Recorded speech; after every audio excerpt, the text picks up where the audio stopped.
The Prime Minister is warned that voters in traditional Labour-red wall strongholds will never forgive him if he betrays Brexit.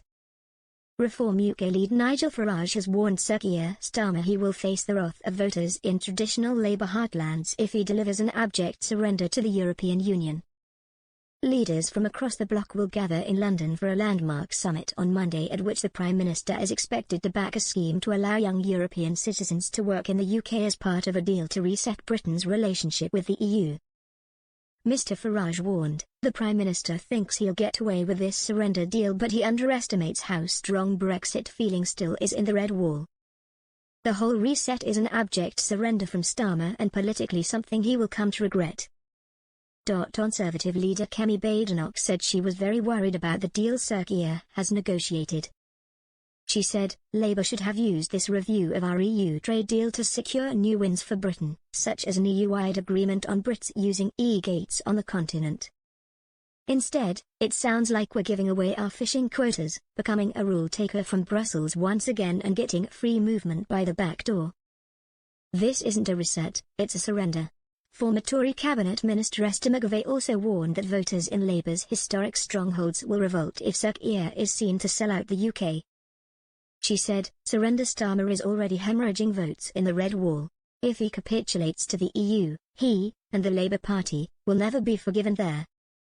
The warning from Mr. Farage comes as Labour reels at the loss of former safe seat Runcorn and Helsby to Reform UK. There are worries Sir Keir will bow to pressure from France and agree that European fishing vessels can continue harvesting stocks in British waters for 5 years. European states are also pushing for EU students to have lower fees in British universities, and Brexiteers fear the UK will pledge to match Brussels' food standards. Sir Liam Fox, Britain's former International Trade Secretary, warned such regulatory alignment would be a betrayal of Brexit. He said, we would have to obey changes in EU rules without having any say in how they are made. It would tie our hands in any trade agreements outside the EU.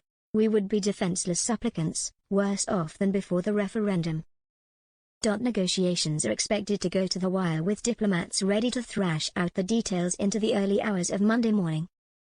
The PM has prepared the ground for a reciprocal youth mobility scheme, adamant it would not be a return to freedom of movement. The government insists it is taking an approach of ruthless pragmatism. The Prime Minister pointed to his record delivering trade deals with India and the United States, and said, tomorrow, we take another step forwards, with yet more benefits for the United Kingdom as the result of a strengthened partnership with the European Union. It will be good for our jobs, good for our bills and good for our borders. That's what the British people voted for last year, and it's what my government will deliver. But Lord Frost, who served as chief Brexit negotiator under Boris Johnson, warned, Labour's reset deal takes us a big step back towards EU control of this country. Labour doesn't care about this country's freedom and independence. They just want to be friends with their mates in Brussels, and they have literally given away the farm to get it. Former Business Secretary Sir Jacob Rees-Mogg claimed the EU is in decline, saying, the European economies are failing while the rest of the world grows. It is the past. Why would we shackle ourselves to a cadaver? Labour insists the present post-Brexit settlement is not working for the country, with farmers and manufacturers hit with red tape. There is strong concern about declines in exports and delays at borders. But Lord Jackson, who served as Chief of Staff to Brexit Secretary Sir David Davis, accused the Prime Minister of hiding the negotiations from parliamentary scrutiny, warning the government is preparing to formalise the UK's role as supplicant to the EU and throwing away our strongest cards such as our fishing waters. Former Brexit Minister David Jones argued the PM wants Britain back in the EU. He said, we must never forget that Keir Starmer, the man who wanted a second Brexit referendum, is desperate to see Britain rejoin the EU. Anything he does in a European context should therefore be treated with extreme suspicion. Free trade with partners around the world is obviously desirable, but trade with the EU always comes with strings attached. Starmer must not surrender our important fisheries to the EU, nor must he sign up to participation in a European army. Most importantly, he must not submit the UK to the jurisdiction of the European Court of Justice, which would mean surrendering UK sovereignty. If he does, he will face the wrath of British voters, who will inevitably turf Labour out at the next general election and vote in a government prepared to stand up for Britain. Lord McKinley, a former deputy leader of UKIP who is now a Conservative peer, said the PM's background as an opponent of Brexit means it does not require a rocket scientist to understand what is really behind the new negotiations.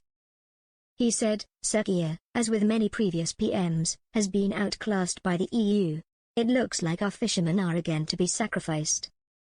This is a full-on surrender deal that serves no purpose but is, as ever, good for the EU. The Liberal Democrats are pushing for deep alignment with the EU, arguing this could raise £25 billion in extra tax revenues and avoid savage welfare cuts. Gerard Lyons, of the Centre for Policy Studies, said, naturally, it makes sense for the UK to have a sensible relationship with the EU, and any agreement needs to be mutually beneficial and not tie the UK's hands on future policy, domestically or globally. It is what we do with our own laws and policies, not rules from the EU, that will be key to growing our economy and improving life for British people. Maxwell Marlowe of the Adam Smith Institute said, while cooperation with the EU is important, Sir Keir Starmer must ensure that the UK is not locked into excessive alignment, particularly in areas like trade and regulation. The recent US trade deal, which would have been unthinkable without Brexit, demonstrates how an independent trade policy allows the UK to pursue a truly global approach. Instead of moving back toward Brussels, Starmer should prioritize practical cooperation in areas such as defense and illegal migration. Any renewed ties with Europe must not come at the expense of British sovereignty and a slow slide back into EU red tape.